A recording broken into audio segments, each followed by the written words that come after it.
So, today's class, we're going to be dealing with the 3 P's of preparation, all right? Or what we're preparing for. The 3 things that we're preparing for: pandemonium, propaganda, and persecution. That's all right. The preparation for pandemonium, propaganda, and persecution. It's a lot of P's. All right, I'll pray to the Most High. So, we do got a lot to get through. So I'm going to be moving kind of fast, but I do want it to be interactive, so I don't know. I might not even get through all this stuff, but I'm going to try. Y'all know how it be. All right, but I got my reader today. Message. You in the spirit? Yeah. All right. We might just be all right, y'all. We might just be all right. Sir. So let's open up with Sirach chapter 2, verse 17. We do got a mic for the crowd, right? Yes, sir. Who got it? I'm saying, like, who got it for when I call on somebody? See, y'all wasn't even ready. See, we talking about preparation, y'all. All right, let's open up with Sirach 2, verse 17. The book of Ecclesiasticus, chapter 2, verse 17. Come on. They that fear the Lord will prepare their hearts and humble their souls in His sight. So the Bible says that them that fear the Lord will prepare their hearts. Your heart, according to the scriptures, is your what?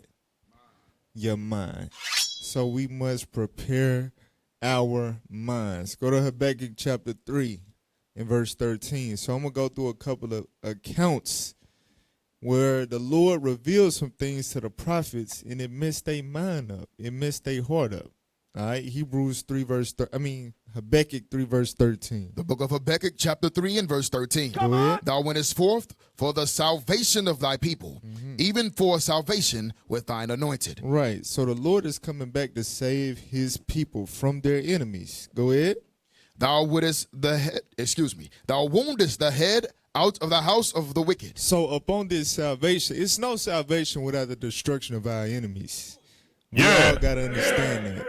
So when he coming to save us, that's also him coming to destroy the heads of the wicked. All right? So it will be destruction simultaneous with our salvation. Go ahead. By discovering the foundation unto the neck. Selah. Jump down to verse 16. Verse 16. Go ahead. When I heard, my belly trembled. My lips quivered at the voice.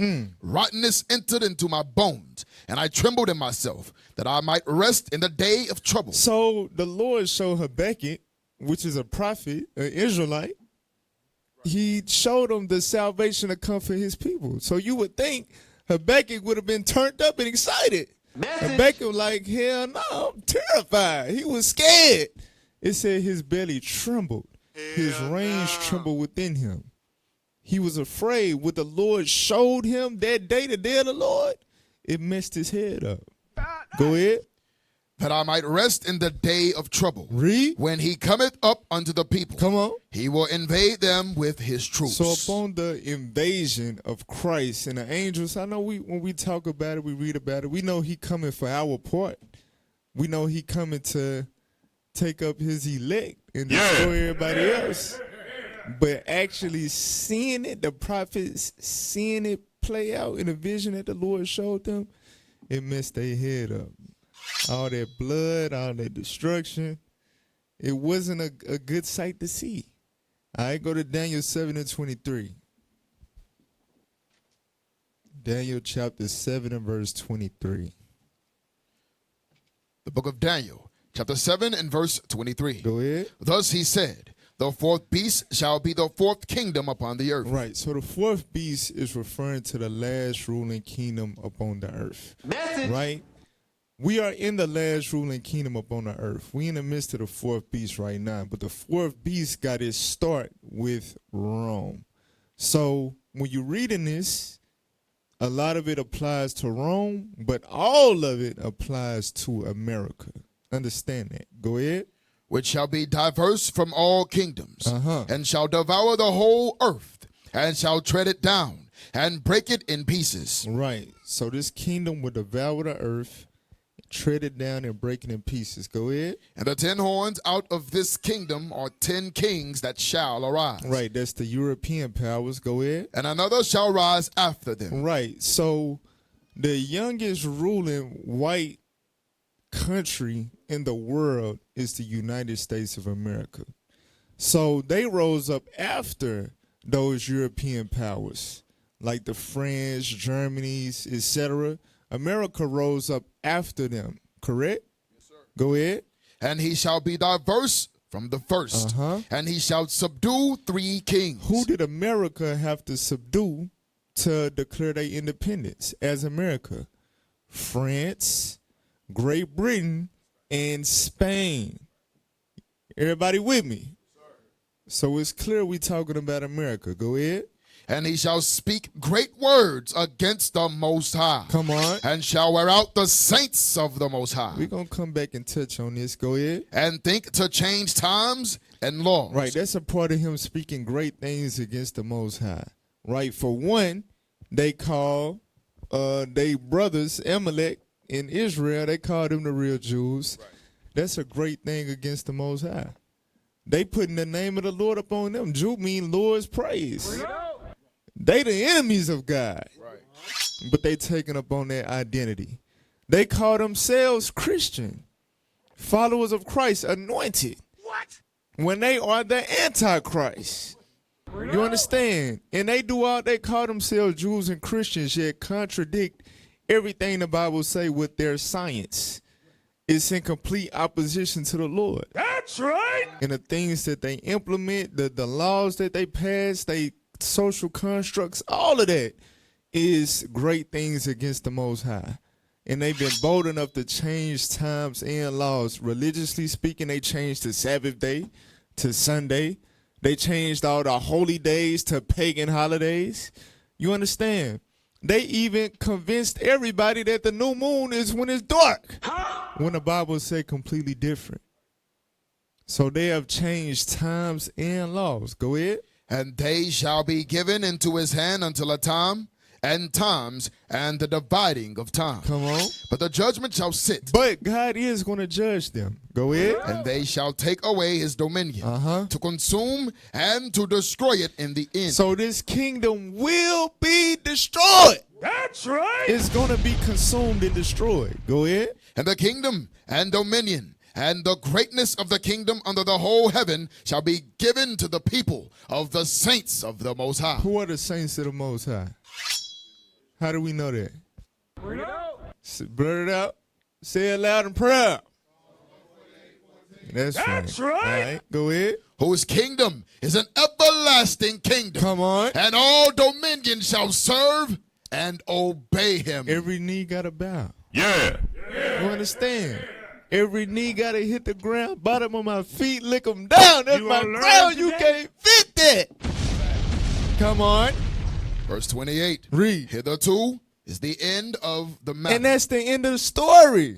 The fourth beast going to rule for a time. The Lord going to destroy him, give his kingdom to the Israelites. And that's it. That's right. That's the end of time. That's the end of this world. Yeah. In the beginning of the one that never ends. Everybody understand that? Yes, That's what the whole Bible is about. Go ahead. As Now for me- again, all that sounds marvelous, right? But watch this. Go ahead. As for me, Daniel, But as for Daniel, the prophet who the Lord showed it to, read. my cogitations much troubled me. It messed his head up. He like, what the hell did I just see? What the hell did the Lord just show me? Come on. And my countenance changed in me. But I kept the matter in my heart. But he kept the matter in his heart. Go to chapter 8. Chapter 8, verse 23. Daniel chapter 8 and verse 23. Come on. And in the latter time of their In the kingdom, what? And in the latter time. In the latter time. So dealing with that same fourth beast that we just read about in chapter 7. But this is near the end. This is drawing to the point in which it said in verse 26, but the judgment shall sit, and they shall take away his dominion and consume and destroy it unto the end. And Daniel 8:23, this is that same kingdom, but it's towards the end of it. All right, the manner of the spirit of the rulers towards the end of the kingdom. Go ahead. And in the latter time of their kingdom, when the And that's the proof. In the latter time of their kingdom, go ahead. when the transgressors are come to the full. When their sins have reached their heaven, they on the precipice of destruction. Read. A king of fierce countenance and understanding dark sentences shall stand up. Meaning they going to understand Bible prophecy is unfolding, but they're going to try to combat it. Go ahead. And his power shall be mighty, but not by his own power. Why it say not by his own power? Where do we get his power from? Satan, the spiritual demon Satan. Go ahead. And he shall destroy wonderfully, and shall prosper, and practice, and shall destroy the mighty and the holy people. Understand that end will not come without that king towards the end of this kingdom destroying the holy people. Message. It's inevitable. It ain't no way around it. It gotta happen. These people gotta start destroying the holy people of God. More than just, how they've been destroying us with the systemic oppression and racism. But we gon' read the precept later. Just keep that in mind. Go ahead.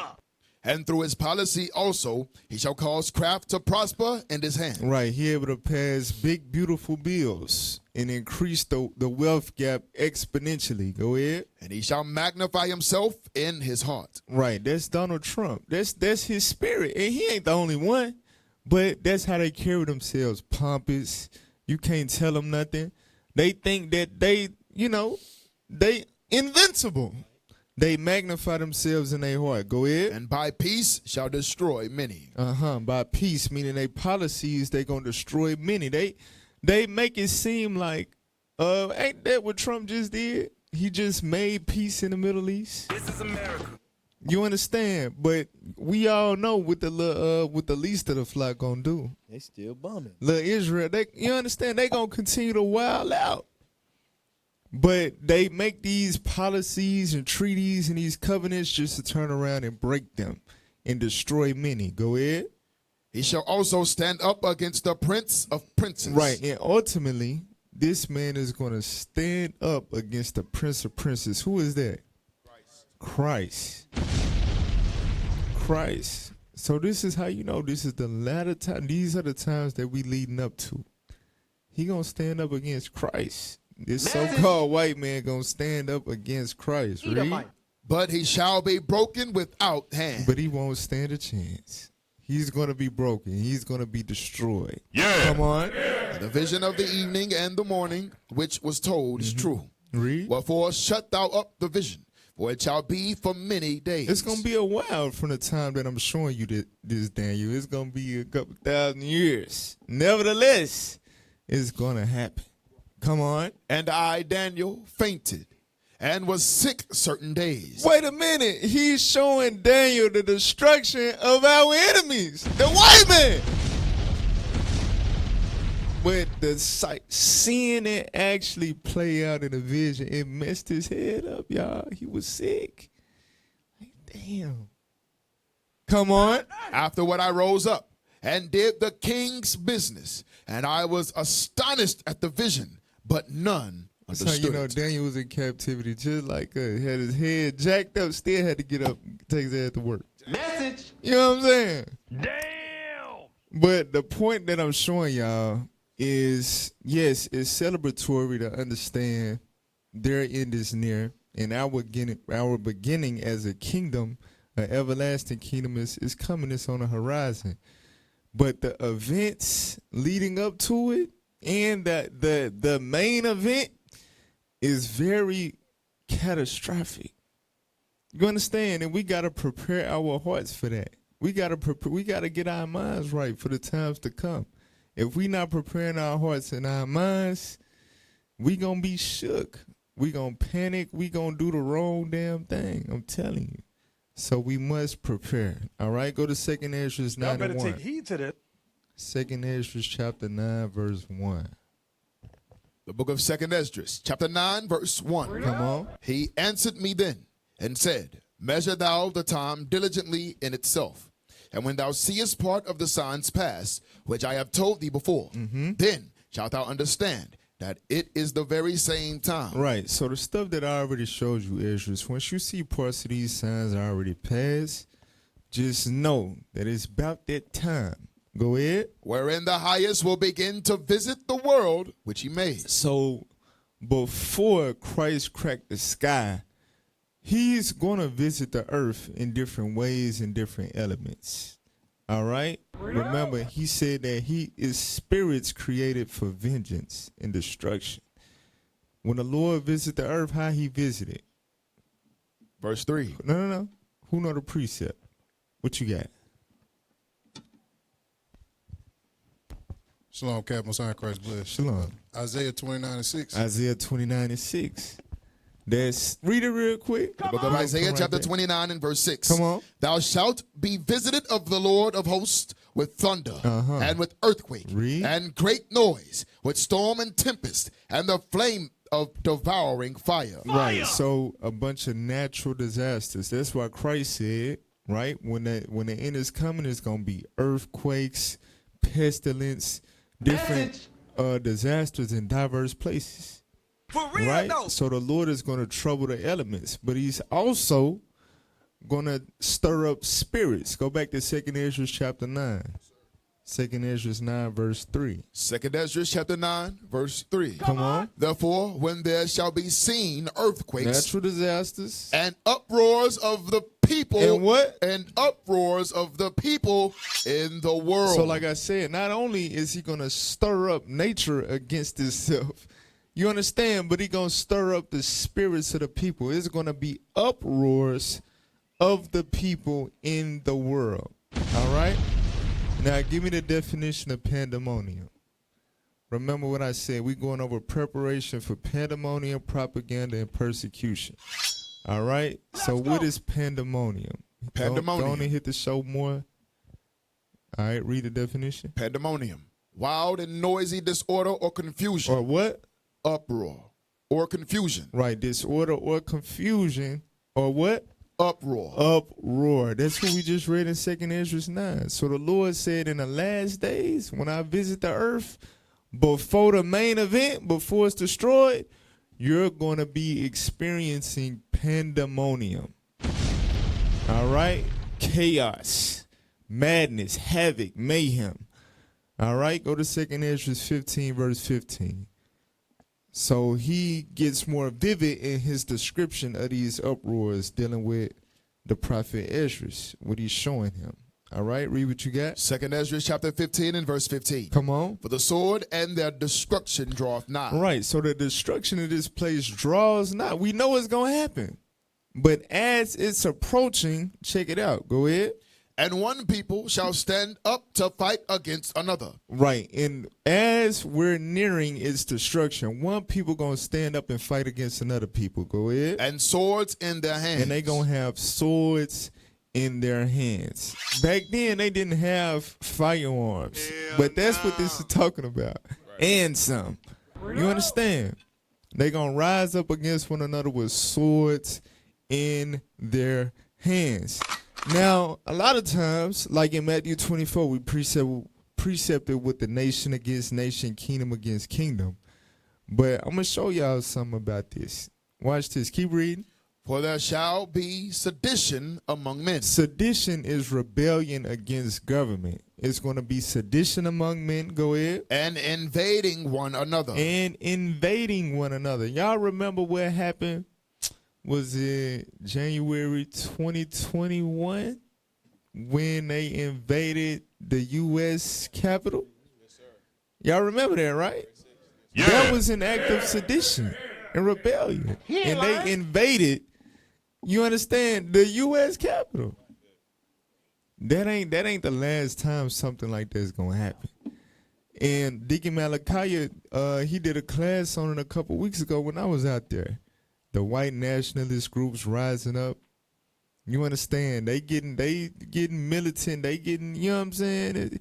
It's going to get worse. What we saw that a couple years ago at the Capitol, it's going to be way more stuff going down in a way more grand fashion. Y'all better take heed to that. Come on. They shall not regard their kings. They're not going to give a damn about the government. Go ahead. Nor princes.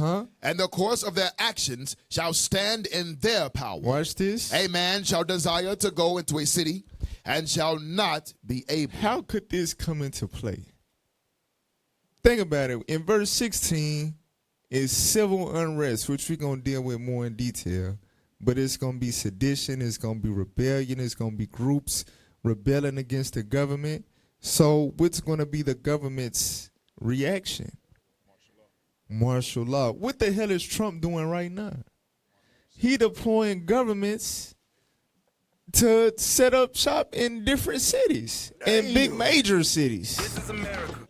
You understand? Message. Just like Israel over there is a military state. How the hell that's the land of God, but it's a military state? I don't get it. America is about to become a military state. They go back to that Daniel 8. They understand Dwight's innocent. They know what time it is. You understand? So it's going to get to the point where it's going to be curfews implemented. You're going to have certain things to be able to make passage beyond certain borders. It's finna get real. Come on. For because of their pride, the cities shall be troubled. The city's going to be trouble. And some cities are already troubled.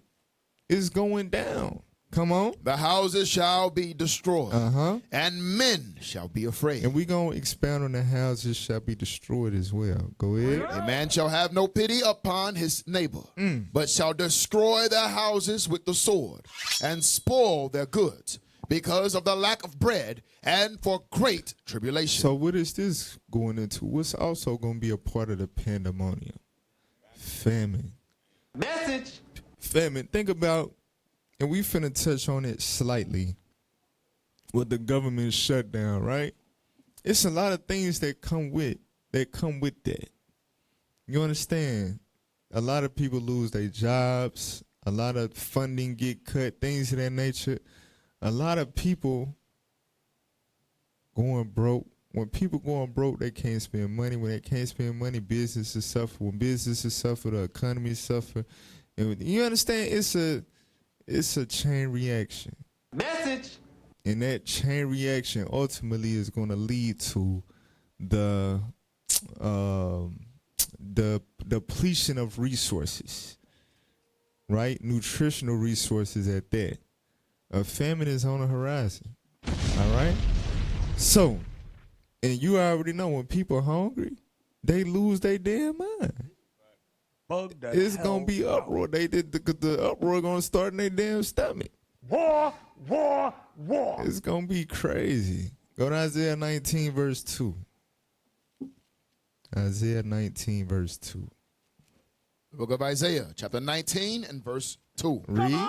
And I will set the Egyptians against the Egyptians. Right, so the Egyptian, why is saying Egyptians right here? Who know? Because is it talking about Nilotic Hamites? Hell no. All right, you raised your hand already. Who else? All right, you right here. Say the Shalom Cap. Say the Shalom. Egyptians against the Egyptians, so it'll be basically like the Americans against the Americans. Right, so the Egypt here is talking about America. When you read Revelation 11 and 8, about Babylon the Great, which is America, is spiritually called Egypt. All right? This is America. Because what did Egypt do? They built their economy and empire off the backs of the Israelites, the slaves. Right. And they had thousands of idols. America is the same way. Right. You understand? A celebrity is an idol. For real. But anyway, where we at? So read it again, verse 2. And I will set the Egyptians against the Egyptians. So it's going to be America versus America. That's called civil war. Right. Go ahead. And also, because we already been seeing this, right? White countries against other white countries. It's talking about that too. But to magnify it, right here where we at in America, just like you know, you might drive up the street down the damn highway and see a Confederate flag flying around. You know, east side around. We in the South. Amalek. We in the South. Arkansas in the South. But anyway, you know these white boys, they be parading that Confederate flag around all the time. That is a symbol, a token of the remembrance of Civil War. Shit. It's gonna happen again, y'all. Thus saith the Lord. Read that verse again. And I will set the Egyptians against the Egyptians. Come on. And they shall fight everyone against his brother, and everyone against his neighbor. Against his brother. Come on. City against city. City against city. And kingdom against kingdom. Right. So, again, kingdom against kingdom, we understand that. Right? Russia against Ukraine. Israel against, you understand. Message. But city against city, that's internal. That's within a kingdom. That's civil war. Go to Daniel 2. Daniel chapter 2, verse 40. The book of Daniel, chapter 2, verse 40. Come on. And the fourth kingdom shall be strong as iron, for as much as iron breaketh in pieces and subdueth all things. Right. So just like we read about in Daniel chapter 7, same kingdom, same thing. The fourth beast started out as Rome, but ultimately is America, which is an extension of Rome. Go ahead. And as iron that breaketh all these, Come on. shall it break in pieces and bruise. Right. So it conquers countries, and the countries that it can't necessarily, completely subject, it still bruises them. It still harms them. Go ahead. And whereas thou sawest the feet and toes, part of potter's clay, and part of iron, Right. Feet or toes going into the European allies. Go ahead. the kingdom shall be divided. What did it say? The kingdom shall be divided. The kingdom of America itself shall be divided. What is the main division that we're all knowledgeable of in America? Right, the political divide, which is between who? The Democrats and Republicans, the left and the right, Message. the blue and the red. They were doing that before Bloods and Crips. Niggas late. And they worse. Go ahead. But there shall be in it of the strength of the iron. For as much as thou sawest the iron mixed with miry clay. Right, and that don't mix. You understand? But the Lord said the kingdom shall be divided. All right? So, This is war. what's the first thing I want dealing with that? Dealing with civil war. Give me, the warning signs of impending civil war. Read that. Warning signs of impending civil war. Go ahead. Increasing political polarization. Erosion of democratic institutions. Widespread civil unrest. Because democracy is a lie anyway. But democracy is to avoid oligarchy. Oligarchy is like Bishop Nathaniel exposed a few weeks ago. It's when you have a deep state in a shadow government. Where the purpose of the shadow government is to disguise the fact that it actually is a select group of people ruling, which is an oligarchy. All right? So basically, we living in a time where the oligarchy is just kind of rearing its head, right? And we're seeing an erosion of democratic institutions. Go ahead. Widespread civil unrest or protest. Come on. Militarization of political groups. Breakdown of rule of law. A breakdown of rule of law. You'd be like, damn, I thought we couldn't do this, we couldn't do that. Well, that changed last night. You understand? What? For real. This is what leads up to a civil war. Now I want to deal with the first thing. It says increasing political polarization. Give me that real quick. Increasing political polarization. Put that on the screen. Yep. Come on. Increasing political polarization refers to the growing division between different political groups or ideologies within a society where people become more entrenched in their views and less willing to compromise or engage constructively with opposing perspectives. The phenomenon can be a major contributor to civil unrest and, in extreme cases, civil war. So I'm going to deal with civil unrest in a second, but the increasing political polarization, that was the first dot in terms of warning signs of an impending civil war. All right? It's when the opposing sides, the odds, them being at odds have become so strong that it's becoming to the point where it's absolutely no agreement or compromise. Hence, what's up on us right now? The government shutdown. It's a good example of that. All right, give me the next. So how can increased political polarization lead to civil war? Come on.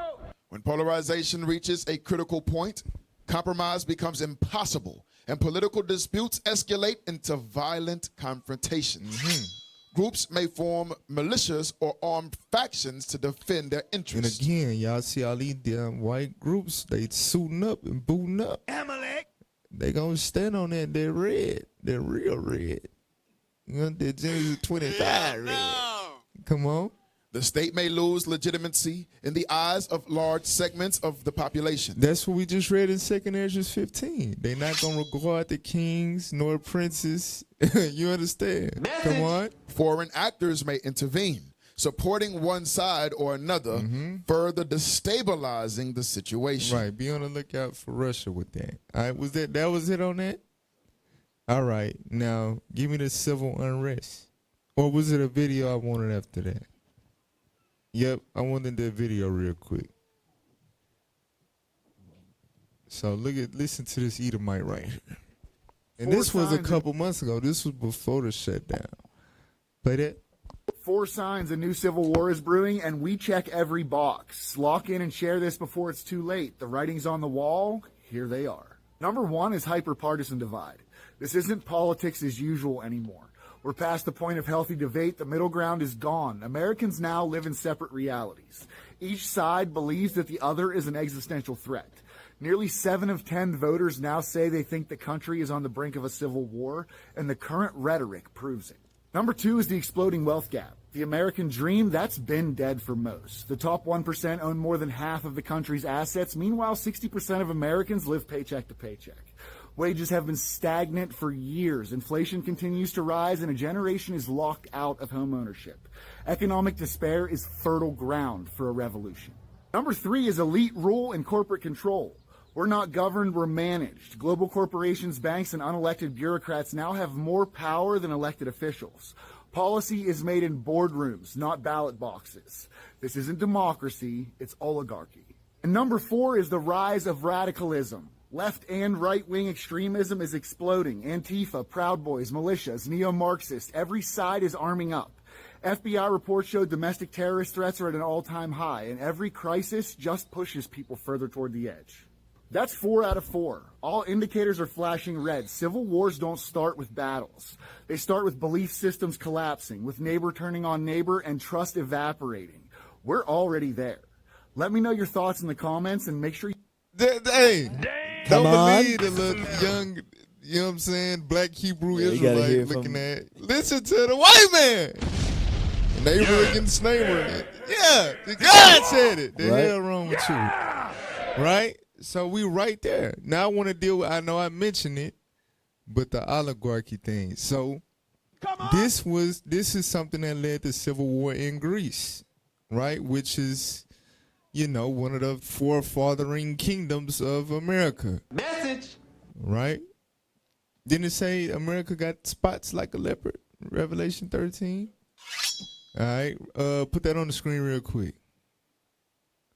Characteristics of Greek civil conflicts, often localized within city-states, involve political ideologies, democracy versus oligarchy. Y'all see that? So something that led to civil war in Greece was democracy versus oligarchy. That's what the Edomite just told you is happening right here in America. All right? This is America. That's all I want.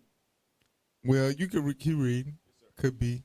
Could be extremely violent and destabilizing, sometimes led to external intervention. Right, and e.g. that's what we read in the other one about foreign intervention. So you get off of that. Now give me civil unrest. Because that's already been mentioned a few times as well. All right. Matter of fact, play that video first. Because remember, civil unrest was a warning sign as well of impending civil war. Play that video. 2 days until shutdown. Congress frozen. Neither side from will the top. compromise. 2 days until shutdown. Congress frozen. Neither side will compromise. This isn't new. 1842, America's first real government crisis. Treasury empty. Congress refused to pass a budget. Follow for history lessons Washington forgot. The fight? Tariffs, taxes funding 85% of government. Northern manufacturers needed them. Southern planters would go broke with them. Deadline, June 30th, 1842. Neither side moved. Newspapers called Congress heartless. Citizens watched government implode over paltry disputes while the nation burned. President Tyler kept vetoing. Congress tried to impeach him, attempted to rewrite veto rules. For months, America had no functioning budget, just rage. Tyler finally signed a terrible bill just to keep the lights on. Today, it's spending. Then it was tariffs. Same pattern. Rigid ideology, regional fury, government paralysis. The 1842 crisis didn't end the problem. It escalated it. Same divide kept growing until compromise became impossible. 19 years later, civil war, shutdowns, impeachment threats, refusal to govern. We're watching the same script. History doesn't repeat, but it rhymes. Can we break this cycle? Or are we counting down to our own Fort Sumter? Tell me Sheesh. below. Hey, that's a bar.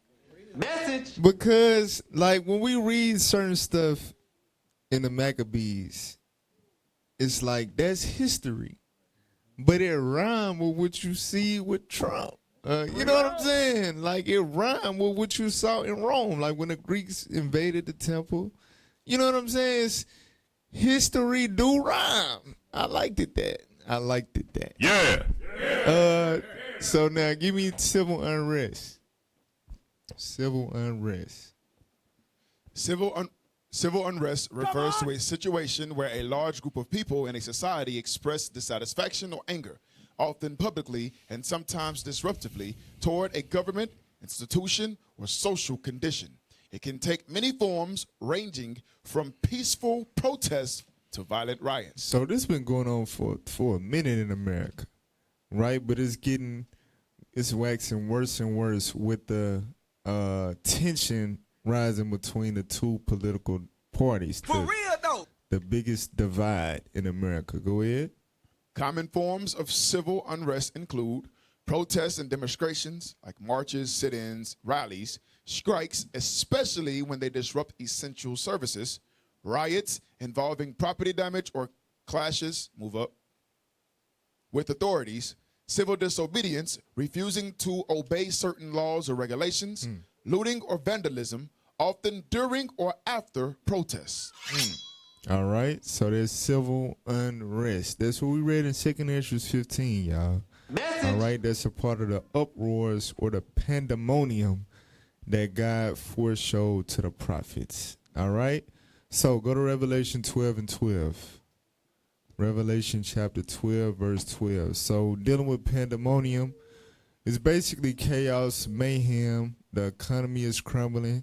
Famine is about to rear its head. All right, martial law gonna go in effect. It's gonna be militias rising up. It's gonna be hectic. All right, and that is upon us. That's right. Revelation 12 and 12. Revelation chapter 12 and verse 12. Therefore rejoice, ye heavens, and ye that dwell in them. Woe to the inhabitants of the earth and of the sea. For the devil is come down unto you, having great wrath. Why? Because he knoweth that he hath but a short time. Right, he know he has but a short time. He know his kingdom is crumbling. It's coming to a close. All right, so what's going to happen? That out of all this that's going on, Esau going to find a way to direct his attention to the Israelites. I'm telling you. We're going to show y'all that. But keep reading. Verse 13. So now, what's about to happen in Revelation 12, he's going to give a rundown for what we know now as history, and then it's going to go into prophecy. So watch this, verse 13. And when the dragon saw that he was cast unto the earth, he persecuted the woman which brought forth the man-child. Right, so he persecuted the dragon, began to persecute the woman. All right? So this woman brought forth a man-child. Jump up to verse 4 just to deal with their history. Go ahead. Verse 4. And his tail drew the third part of the stars of heaven. Right, and this ain't talking about a literal dragon tail, all right? This is talking about Esau, the white man. Go ahead. And did cast them to the earth. Uh-huh. And the dragon stood before the woman. And this is how we know. It says the dragon stood before the woman. Go ahead. Which was ready to be delivered. Uh-huh. For to devour her child as soon as it was born. Who was the child that was going to be born? Christ. So where did Christ come from? What was his nationality? All right, get that in Jeremiah 6 verse 2. So we can establish who the woman is. Then we're going to deal with the child and the dragon. Jeremiah 6 verse 2. Jeremiah chapter 6 verse 2. Go ahead. I have likened the daughter of Zion to a comely and delicate woman. Right, so Zion is another name for the nation of Israel. So the woman in Revelation 12 is Israel. Now go to Matthew 2 verse 13. The child that she was birthing was in danger of being devoured by the dragon. So who is the child in the dragon? Read that. Matthew chapter 2 and verse 13. Go ahead. And when they were departed, behold, the angel of the Lord appeareth to Joseph in a dream, saying, Arise, and take the young child and his mother, and flee into Egypt, and be thou there until I bring thee word. For Herod will seek. For Herod. For who? For Herod will seek the young child to destroy him. For Herod will seek the young child to destroy him. So who was the dragon that stood before the woman to devour the child, which was Christ? Herod. Yeah. Let me show y'all something about Herod. I believe the book is called If I Perish, I Perish. And he going into the history of Haman when you read the book of Esther. All right? Which is going to be relevant to another topic we're going to deal with in this class. But nevertheless, we dealing with Herod real quick. Zoom out. I know it's, All right, there we go. Read where it say in this connection. In this connection, it is interesting to note that Herod the Great, who in his attempt to kill the Lord Jesus, ordered the destruction of all the children of Bethlehem 2 years of age and under, was an Edomite. He was a what? An Edomite. So this dragon was an Edomite. All right, go ahead. According to John Peter Lang's commentary on Matthew, Herod the Great was the first sovereign of the Idumean race of Edomites, which from the Go to the next page. Go ahead. which from the year 40 BC reigned over Jerusalem under the supremacy of Rome. Herod was an Amalekite. Was a what? Herod was an Amalekite. Come on. Descendant of Esau and of the kith and kin of Haman. Right, so that's who the dragon is. Give me the next thing about Herod.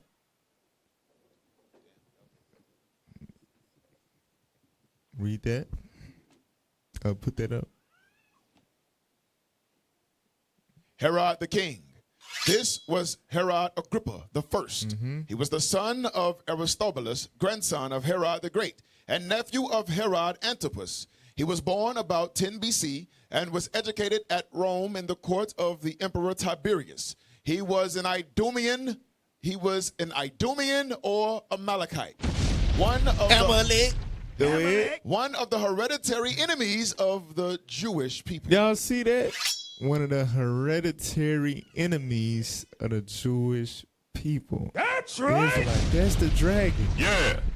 That's the dragon right there. It ain't just Herod himself, right? He was just, the operative Edomite in fulfilling a prophecy. But his entire race is the dragon that persecuted the woman, which was Israel. Yeah! You understand? So, now, remember we also read in the last book, it said he was under Roman supremacy, right? Okay, so go back to Revelation 12 and read verse 13. Revelation chapter 12 and verse 13. Go ahead. And when the dragon saw that he was cast unto the earth, he persecuted the woman which brought forth the man-child. Right. So the Edomite race went on to persecute the woman that brought forth Christ. So what was the persecution that came from the Edomites after Christ was born? Who knows? A new hand. Give me Hanak in the back.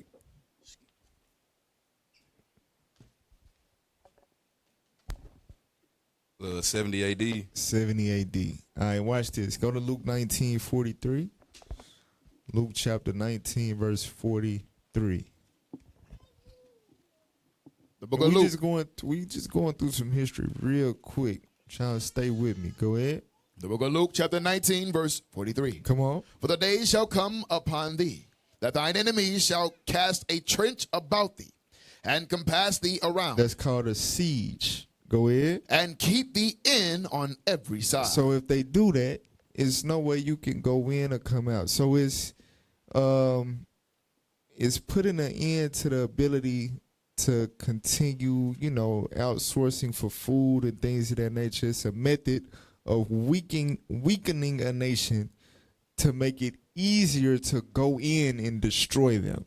All right? It's an ancient method of war. Go ahead. and shall lay thee even with the ground. They're going to lay you even with the ground. They're going to lay you down. Go ahead. And thy children within thee, Uh-huh. and they shall not leave in thee one stone upon another. They're going to destroy the temple completely. Go ahead. Because The Greeks, they polluted the temple. But the Romans, they going to come and deplete the temple. Go ahead. because thou knewest not the time of thy visitation. Right. So go back to Revelation 12. Revelation 12, verse 14. The book of Revelation, chapter 12, and verse 14. Go ahead. And to the woman were given 2 wings of a great eagle. So with this persecution coming, the woman was given 2 wings of a great eagle. Go ahead. That she might fly into the That wilderness. she might fly into the wilderness. And in some of y'all Bibles, it should be a comma after wilderness, right? Yes, sir. All right. So it's going to separate different times. So the flying into the wilderness is dealing with the Israelites fleeing from the 70 AD persecution, which Christ instructed them to do. Go to Luke 21, verse 20. Not everybody listened to Jesus. You understand? A lot of them thought that when the overflowing scourge was passed through, they was going to be good because they made a covenant with death. What? And Esau turned on that. Stupid, I'm a snake. Oh! I'm going to kill you. Thought I liked you? Nigga, I ain't like you. Luke 21, verse 20. The book of Luke, chapter 21, verse 20. Go ahead. And when ye shall see Jerusalem compassed with armies, then know that the desolation thereof is nigh. Right, so those armies are talking about the Roman armies. When they besiege you, just know the desolation of Israel is near. Go ahead. Then let them which are in Judea flee to the mountains. Or fly into the wilderness. Y'all see that? Flee into the mountains is to fly into the wilderness that we read in Revelation 12. Is that it? And let them which are in the midst of it depart out. All and, right. Go ahead. And let not them that are in the countries enter thereinto. All right. Don't come here. All right. So give me that Babylon to Timbuktu to show what that wilderness is. The mountains in Luke 21, the wilderness in Revelation 12. What was the actual location? So this is the Babylon to Timbuktu book. From Babylon to Timbuktu by Rudolph R. Windsor. Started where it say in the year 65 BC. Yes, sir. In the year 65 BC, the Roman armies under General Pompey captured Jerusalem. In 70 AD, General Vespasian and his son Titus put an end to the Jewish state with great slaughter. Right. So Christ was on point. The armies compassed it about, and the desolation was near. They put an end to the Jewish state. Go ahead. During the period of the military governors of Palestine, many outrages and atrocities were committed against the residue of the people. Uh-huh. During the period from Pompey to Julius, it has been estimated that over 1 million Jews fled into Africa. They what? Fled into Africa. Or flew into the wilderness. Fled to the mountains. Go ahead. Fleeing from Roman persecution and slavery. Right. So the Jews that remained, like when you read Luke 21:24, they went into slavery in the hands of the Romans. All right?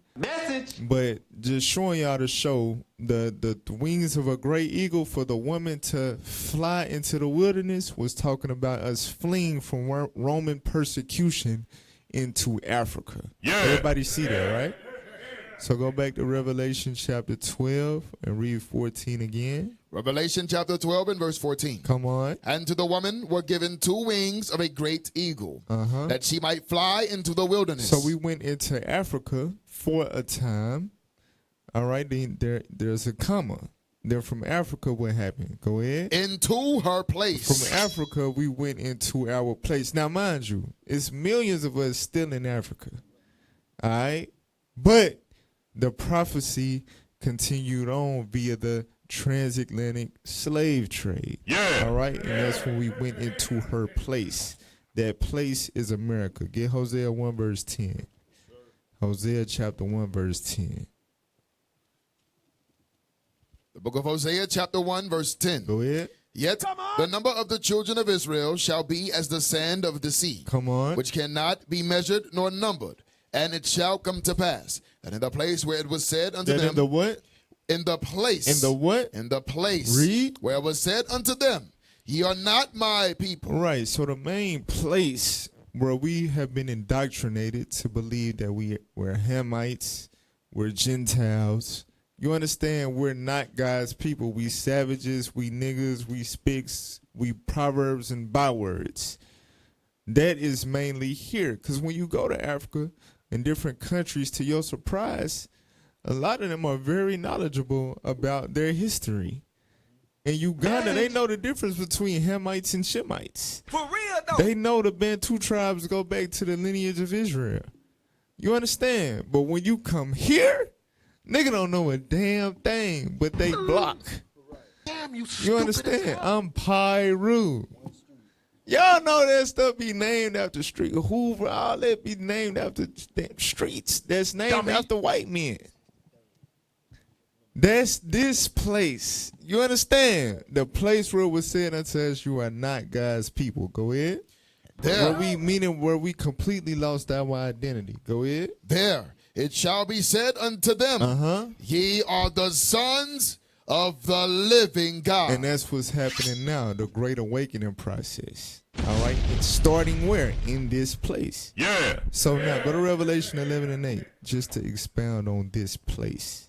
Revelation chapter 11 verse 8. Come on. And their dead bodies shall lie in the street of the great city. Right. The great city is that place. You understand? That's where our dead bodies have been laid. What does it mean, our dead bodies? Dead bodies. All right, what you got? Shalom, Cap. I was talking about being spiritual dead. Right. You got a precept? Proverbs 21:16, I think. That's correct. Yeah. Right? Them that wander away from the understanding shall remain in the congregation of the dead. Us being dead is in direct relation to us being not God's people. Come on. We lost our identity. We lost our heritage. We became, what is saying, Isaiah 51 and 20, thy sons have fainted. Right. They lie at the head of all the streets. We went from gods, the princes that got power with God, to niggas gang banging and just slanging. Damn. You understand? That's what this is talking about. It happened in this place. Was that it? Finish it out. And their bodies shall lie in the streets of the great city, which spiritually is called Sodom and Egypt. Right, spiritually called Sodom, because this is the gate capital of the world. This is America. And Egypt, this is where slavery took place, and this is where it's endless idols. Go ahead. Where also our Lord was crucified. Right, and the image and teachings of Christ have been decimated from the earth. We the ones bringing it out. All right, which is going to go back to the scripture we're going to pull in just a second. But go back to Revelation 12. Revelation 12, verse 14. Revelation chapter 12 and verse 14. Go ahead. And to the woman were given 2 wings of a great eagle, that she might fly into the wilderness. Africa. Into her place. From there to America. Go ahead. Where she is nourished for a time. And in America, we're going to be nourished for a time. Read. and times, And times. So you got a time, and then you got times. So if a time is 1, then times is 2, and 1 plus 2 is 3. Right? Go ahead. and half a time. And half a time. I can't do that with my finger. But a half a time would be a half a time. Right. Go ahead. From the face of the serpent. From the what? From the face of the serpent. So we're gonna be nourished to be nourished. That sounds good. We're gonna get fed. Yeah. We're getting fed from the face of the serpent. The same serpent that tried to devour the child as soon as it was born. You understand? So that nourishment ain't a good nourishment. I get that in Daniel 7:25 just to tie together, because we read this. I said I was gonna come back. All right, this nourishment ain't no good nourishment. Daniel 7:25. Daniel chapter 7 and verse 25. Go ahead. And he shall speak great words against the Most High, Right, that's the serpent. That's the dragon. Go ahead. and shall wear out the saints of the Most High. What is that talking about? How he wear out the saints of the Most High? Just say it out loud. Slavery. Slavery. Go ahead. And think to change times and laws. Watch this. And they shall be given into his hand until a time. Until a what? Until a time. A time. And times. And times. And the dividing of time. And a half a time. That's the exact same thing we just read in Revelation 12, right? That's right. So John the Revelator and Daniel saw the same thing. Yeah. In Daniel, it's the fourth beast, the last ruling kingdom. Come on. Which scholars agree that it was Rome, and we understand that it's America today, right? In Revelation 12, God called it the great red dragon and the serpent. You understand? Message. But that's who's nourishing the saints of the Most High, meaning the Israelites. That nourishment came from, or the nourishing is done while they're enslaving us. You understand? Message. While we getting woe out. Get that in Deuteronomy 28:48. This is the nourishment right here. It's a package deal with slavery. It's a part of the package deal of slavery. Yeah, we need y'all to work, so we'll give y'all some. So you can survive to work. But that's it. All right? Read what you got. The book of Deuteronomy, chapter 28 and verse 48. Read. Therefore shalt thou serve thine enemies, Come on. which the Lord shall send against thee, in hunger, Read. and in thirst, and in nakedness, and in want of all things. In all things in which you need to be nourished. Go ahead. And he shall put a yoke of iron upon thy neck. He gonna enslave you. He gonna wear your ass out. Go ahead. Right. Until he have destroyed thee. That's how you know you worn out. Till he has destroyed thee. So that's the nourishment right there. So go back to Revelation 12. So we went through all that to show you we went from the time in which Herod tried to kill Christ all the way up into Israel, fleeing from Roman persecution, going into Africa, then the slave trade happening, taking us from Africa to America, and then America, this is what's happening now. Revelation 12, verse 15. Revelation chapter 12 and verse 15. Go ahead. And the serpent cast out of his mouth water as a flood after the woman. Right. The serpent cast out of his mouth water as a flood after the woman, after Israel. Go ahead. Come on. That he might cause her to be carried away of the flood. Right. So what is coming out of the dragon's mouth? All right. Put that on the screen real quick. The definition of propaganda. Let's go. All right? Propaganda is communication that is I don't primary. want that one yet. Give me the other one first. All right. Propaganda. Information, especially of a No, body. I thought I had 2 screenshots for that. Yeah. But give me that one first. Propaganda. Dissemination of information, facts, arguments, rumors, half-truths, or lies Come on. to influence public opinion. Watch this. It is often conveyed through mass media. That's the mouth of the serpent. That's the mouth of the dragon. It's mass media. We knew in the world they be lying. You understand? So how much more with the understanding, considering that they trying to continue to hide our identity, right? So they push propaganda. Give me the next one. Yeah, read it. Propaganda is communication that is primarily used to influence or persuade an audience to further an agenda. So a key word I want out of this is to persuade.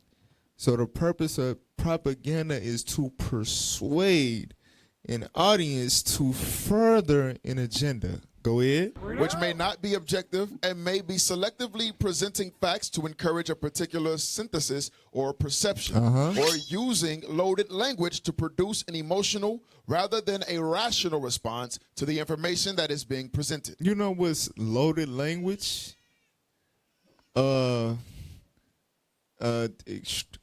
Hate extremist group Black Hebrew Israelites.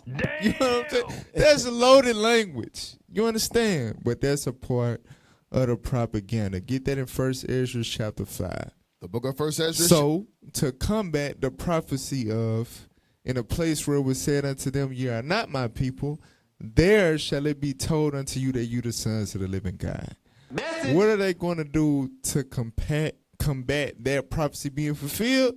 Cast out of their mouth a water as a flood, which is propaganda. All right, read that real quick. 1 Ezra chapter 5 and verse 73. And by their No, 72. verse 72. Go ahead. But the heathen of the land, lying heavy upon the inhabitants of Judea, and holding them straight, hindered their building. They what? Hindered their building. Hindered their building. So remember, they're going to wear out the saints of the Most High, put a yoke of iron upon our neck until we have been destroyed. So if we're destroyed, what are we going to do once it starts to be said unto us that we the sons of the living God? We're going to try to build ourselves back up. Ain't that what they say? Pull yourself up by your bootstraps. Right? But when they see us actually do that, they come with the scissors trying to cut off the damn bootstrap. Yeah. So they want to hinder the building.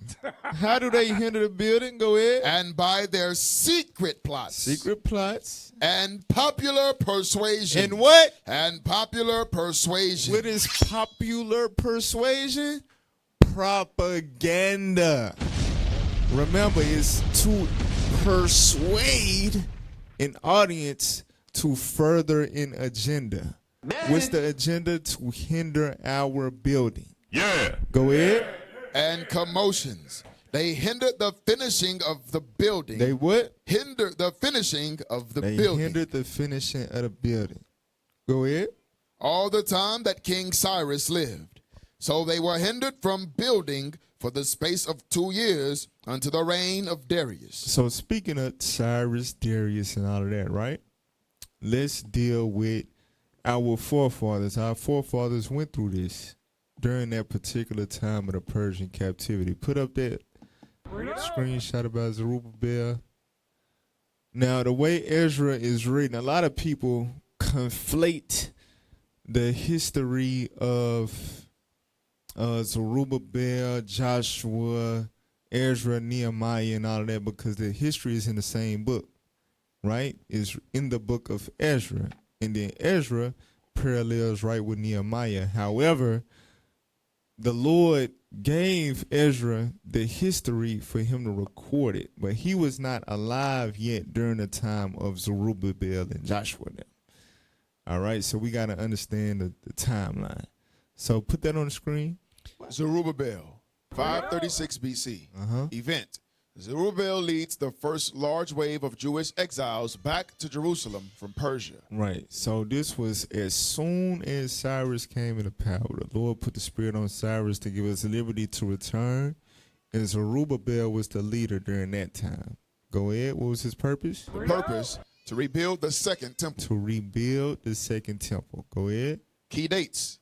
536 BC, the exiles depart Persia. 535 BC, construction of the second temple begins. 516 BC, the temple is completed and dedicated. So notice it took them 20 years to complete the finishing of the building. Y'all see that, right? So now go to Ezra. So notice the time disparity. It went from Zerubbabel 536, Ezra is 458. All right, go ahead. Ezra 458 BC, event. Ezra leads another wave of Israelites back to Jerusalem approximately 57 to 60 years after Zerubbabel. So he was a generation later, a generation or two, per se, later, after Zerubbabel. Go ahead. His purpose, to teach the Torah and help rebuild the community and religious life in Jerusalem. Key dates. 458 BC, Ezra receives a decree from the Persian king Artaxerxes to rebuild the community and arrives in Jerusalem about 6 months later. All right. So now Nehemiah. Go ahead. Put them on the screen. Nehemiah, 445 BC, event. Nehemiah follows about 10 years after Ezra's return. So that's why Ezra and Nehemiah book parallel. All right. Nehemiah came a little bit after Ezra, but he was with Ezra when he came 10 years after. All right. That's why when you read Nehemiah 8, Ezra is in there. Go ahead. To lead the rebuilding of Jerusalem's walls. His purpose, to restore the fortifications of Jerusalem. Right, the walls. Go ahead. Key dates, late 446 BC, Nehemiah learns about the poor conditions in Jerusalem. 445 BC, Nehemiah arrives in Jerusalem, and the city walls are rebuilt in 52 days. Right, so what I want y'all to see, right, Zerubbabel was sent by the Lord to rebuild the temple, to lead the rebuilding of the temple. Ezra was sent by the Lord to rebuild with the word of God, to teach the law. Nehemiah was sent by the Lord to rebuild the walls round about. You understand? So they were all builders in different aspects, but they all suffered or had to endure the flood of propaganda from the heathen at that time that was trying to hinder their building. Go to Ezra 4 verse 1. Let's deal with Ezra first. The book of Ezra, chapter 4 and verse 1. Now, when the adversaries of Judah and Benjamin heard that the children of the captivity builded the temple. They heard that we what? Builded the temple. They heard we was building. Go ahead. Unto the Lord God of Israel. Then they came to Zerubbabel and to the chief of the fathers and said unto them, let us build with you, for we seek your God as ye do. And we do sacrifice unto him since the days of Esarhaddon, king of Assur. Right. Go ahead. Which brought us up hither. Right. So the heathens acting like they want to join with us. Watch this. Go ahead. But Zerubbabel and Jeshua and the rest of the chief of the fathers of Israel said unto them, ye have nothing to do with us, to build an house unto our God. But we ourselves together will build unto the Lord God of Israel, as King Cyrus the king of Persia hath commanded us. Y'all know that's still true. The heathens have nothing to do with us. Y'all know that, right? Yeah! Okay. Don't never forget this scripture. You get a nice white person, white girl. Oh my God, you guys, you're speaking truth, and I'm really fans of you guys' movement. I wear head wraps and fringes. I'm gonna be your concubine. Let me be your concubine. What? You better tell it, dog. Shut the hell up. You have nothing to do with this. Remember that. Go ahead. Verse 4. Then the people of the land weakened the hand of the people of Judah and troubled them in building. That's what we read in 1 Ezra 5. It's the same account. Go ahead. And hired counselors against them to frustrate their purpose. All the days of Cyrus, king of Persia, even unto the reign of Darius, king of Persia. Right. So that's why it took them 20 years to build, because it stretched over the time span of multiple kings. They hired counselors to spread lies about them to stop the kings from allowing them to build. Jump down to verse 12. Verse 12. Be it known unto the king that the Jews which came up from thee to us are come unto Jerusalem, building the rebellious and the bad city. You see that? That's propaganda. They building a rebellious and bad city. Go ahead. And have set up the walls thereof. Come on. And joined the foundations. Read. Be it known now unto the king that if this city be builded and the walls set up again, then will they not pay toll, tribute, and custom. And so thou shalt endamage the revenue of the king. If you let them build this city, they're going to stop paying you taxes. They're going to rebel. That's slander. That's propaganda. Go ahead. Now, because we have maintenance from the king's palace, and it was not meet for us to see the king's dishonor, therefore have we sent and certified the king, that search may be made in the book of the records of thy fathers. So shalt thou find in the book of the records, and know that this city is a rebellious city, and hurtful unto kings and provinces, and that they have moved sedition within the same of old time. For which cause was this city destroyed? That's why the city was destroyed in the first place. So they be having little half truths, because remember Zedekiah, the last little king, he did do that. But that ain't what we was doing. That ain't what we was about. We knew that it was of the Lord's mercy. We could get a nail in a holy place, and you know what I'm saying? But they was painting as if the intention of us building our city during that time was to turn around and rebel against Persia that gave us the liberty. That was the propaganda. Hey, they're a hate group over here. You understand? Jump down to verse 23. Verse 23. Go ahead. Now when the copy of King Artaxerxes' letter Right, so the king read their letter, responded to it like, yeah, you right. I see it in the records. Go ahead. was read before Rehum and Shimshah the scribe and their companions, Go ahead. they went up in haste to Jerusalem unto the Jews, and made them to cease by force and power. Right, so they forced us to stop building. You understand? So that was the power of propaganda. They was able to influence the laws, the powers that be on their side.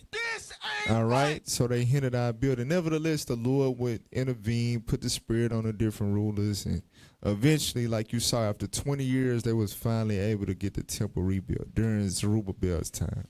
Now go to Nehemiah chapter 2, verse 4. Well, now give me Ezra 7 and 10 first. Let's go. Because this go with the class. All right, Ezra 7 and 10. The book of Ezra, chapter 7, verse 10. Go ahead. For Ezra had prepared his heart to seek the law of the Lord, and to do it, and to teach in Israel statutes and judgments. Right. So Ezra was called upon by the Lord, right, during the time of the Persian captivity, to teach the Israelites God's law, to restore God's laws within their remnant that was granted liberty to go back and rebuild. All right. Then right behind him was sent Nehemiah. Go to Nehemiah 2, verse 4. The book of Nehemiah, chapter 2 and verse 4. Go ahead. Then the king said unto me, for what dost thou make request? So I prayed to the God of heaven, and I said unto the king, if it please the king, and if thy servants have found favor in thy sight, that thou wouldest send me unto Judah, unto the city of my father's sepulchres, that I may build it. That I may what? That I may build it. That I may build it. Now read verse 10. Verse 10. Go ahead. Sambalat the Horonite and Tobiah the servant, the Ammonite, heard of it. When they heard that the king gave me a leave of absence from captivity to go and build my nation, go ahead. It grieved them exceedingly. It grieved them exceedingly. Go ahead. That there was come a man to seek the welfare of the children of Israel. Because that's the reality. Ain't nobody trying to rebel against the king and be no hate group or seditious group. We seeking the welfare of our people. Our people been destroyed. We need restoration. But when they see us having a revolution for that purpose, it grieves them exceedingly, and they begin to produce propaganda to say that the movement is otherwise. All right, get that in chapter 6, verse 1. Watch this. The book of Nehemiah, chapter 6, verse 1. Come on. Now it came to pass when Sanballat and Tobiah and Geshem the Arabian and the rest of our enemies heard that I had builded the wall and that there was no breach left therein. Right, so he got to a level of completion. He's accomplished something. Go ahead. Though at that time I had not set up the doors upon the gates, Read. that Sanballat and Geshem sent unto me, saying, Come, let us meet together in some one of the villages in the plain of Ono. But they thought to do me mischief. Right, Nehemiah wasn't stupid. He knew it was a setup, bro. Go ahead. And I sent messengers unto them, saying, I am doing a great work, I'm busy. so that I cannot come down. Come on. Why should the work cease whilst I leave it and come down to you? The hell make you so important? I stopped doing the work. Go ahead. Yet they sent unto me 4 times after this sort. Yeah, just keep sending people. Keep bothering us. Go ahead. And I answered them after the same manner. Bruh, I'm not going. Go ahead. Then sent Sanballat his servant unto me in like manner the 5th time. Watch this. With an open letter in his hand, Pay attention. wherein was written, It is reported among the heathen, and Gashmu saith it, that thou and the Jews think to rebel. Y'all see that? So since you don't want to come and entertain us, Nehemiah, you know that we got this propaganda against you. What? There's rumors that you guys are thinking to rebel. Once you finish this wall building thing, you're going to rebel against the king. Go ahead. For which cause thou buildest the wall, that thou mayest be their king, according to these words. You trying to make yourself a king. That's treason. Y'all know that, right? Yes, sir. You can't make yourself a king under the rulership of the Persian king. Hell no. So that was the propaganda. Go ahead. And thou hast appointed prophets to preach of thee at Jerusalem, saying, There is a king in Judah. That wasn't true. Ain't that what they be saying, what we be saying about Bishop? They say that we worship Bishop and we, you know what I'm saying? All type of lies. This nothing new. Go ahead. And now shall it be reported to the king according to these words. Come on. Come now, therefore, and let us take counsel together. So they were trying to get Nehemiah to fold. Go ahead. And I sent unto him, saying, There are no such things done as thou sayest. Ain't none of that stuff true. And I believe in God. You understand? Go ahead. But thou paintest them out of thine own You heart. making it up. And that's what these people do. That's the flood that come out of the mouth of the serpent. Go ahead. For they all made us afraid, saying, Their hand shall be weakened from the work, that it be not done. And that's the whole purpose of the propaganda, to stop us from doing the work, to carry us away. Go ahead. Now therefore, O God, strengthen my hands. But all praises Nehemiah's resilience. He prayed for strength from the Lord. Now go to Psalms 2 verse 1. So that's historical. All right, but we're going to bring it up to the time of the apostles in today. Psalms 2 verse 1. The book of Psalms chapter 2 and verse 1. Go ahead. Why do the heathen rage, and the people imagine a vain thing? So we know the heathen are the other nations, right? So it say, why did the heathen rage and the people imagine a vain thing? Read. The kings of the earth set themselves, and the rulers take counsel together against the Lord. Against who? Against the Lord. Against the Lord. And against his anointed. And against his anointed. So we know the Lord is Christ. Who is his anointed? We are. His followers. Yeah. The remnant that keep the commandments of God and faith in him. Right? So go to Acts 4 verse 25. So we understand again who the heathens are. But who is the people? Acts 4 verse 25. The book of Acts chapter 4 and verse 25. Go ahead. Who by the mouth of thy servant David has said, Why did the heathen rage, and the people imagine vain things? The kings of the earth stood up, and their rulers were gathered together against the Lord and against his Christ. Watch this. For of a truth against thy holy child Jesus, whom thou hast anointed, both Herod And and that's Pontius, Edom. Go ahead. and Pontius Pilate, Also Edom. with the and Gentiles the other heathens. and the people of Israel. And the who? And the people of Israel were gathered together. So who's going to have a collaborative effort of creating propaganda against the anointed of the Lord?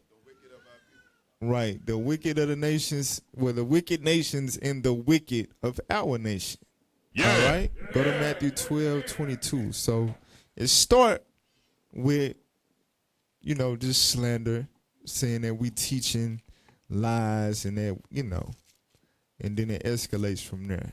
Give Matthew 12:22. The book of Matthew, chapter 12 and verse 22. Go ahead. Then was brought unto him one possessed with a devil, blind and dumb, and he healed him, insomuch that the blind and dumb both spake and saw. Mm-hmm. And all the people were amazed and said, is not this the son of David? Right, so Christ doing works, and the people are impressed and amazed by those works. Go ahead. But when the Pharisees heard it, they said, this fellow doth not cast out devils, but by Beelzebub, the prince of the devils. So they hating on Christ, but with them hating on Christ, they establish a rumor against Christ.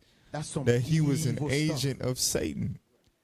That's what they say about us. Boy, ain't no way, boy. They say that we the Antichrist. They say that we the false prophet. We the damn strong delusion. They say all that about us.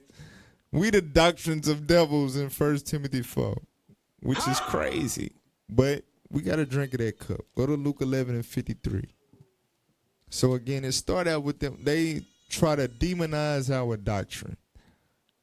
Right? That's the initial propaganda. Luke 11:53.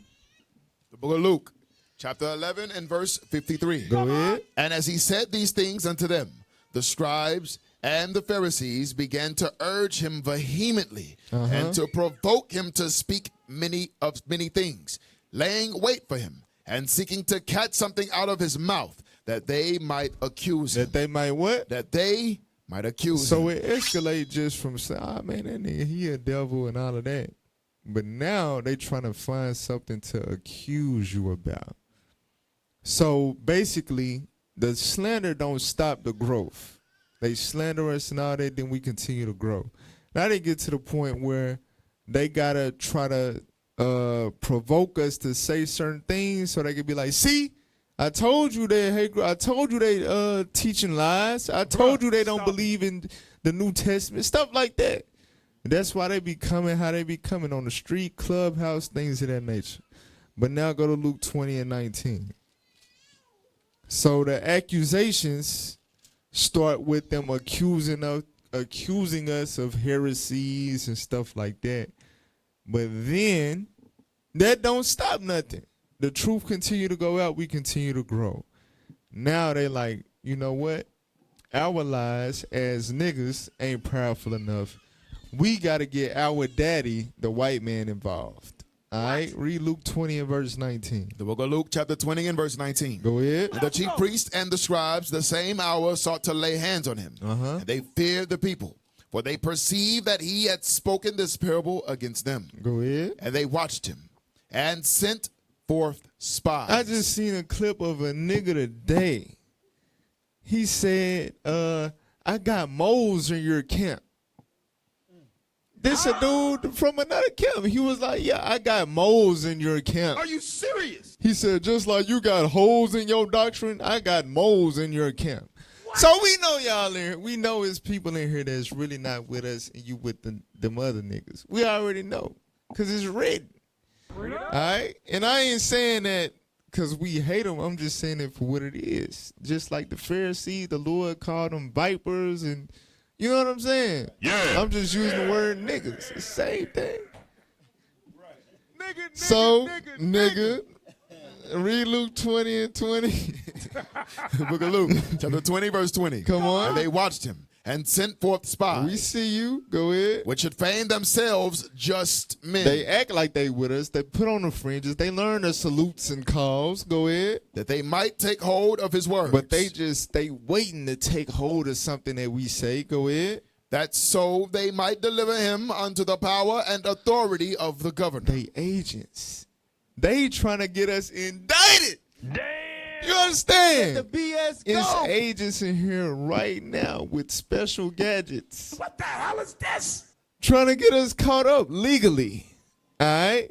So go to Luke 23, verse 1. What you finna say? Yeah, they got the glasses with the camera on it.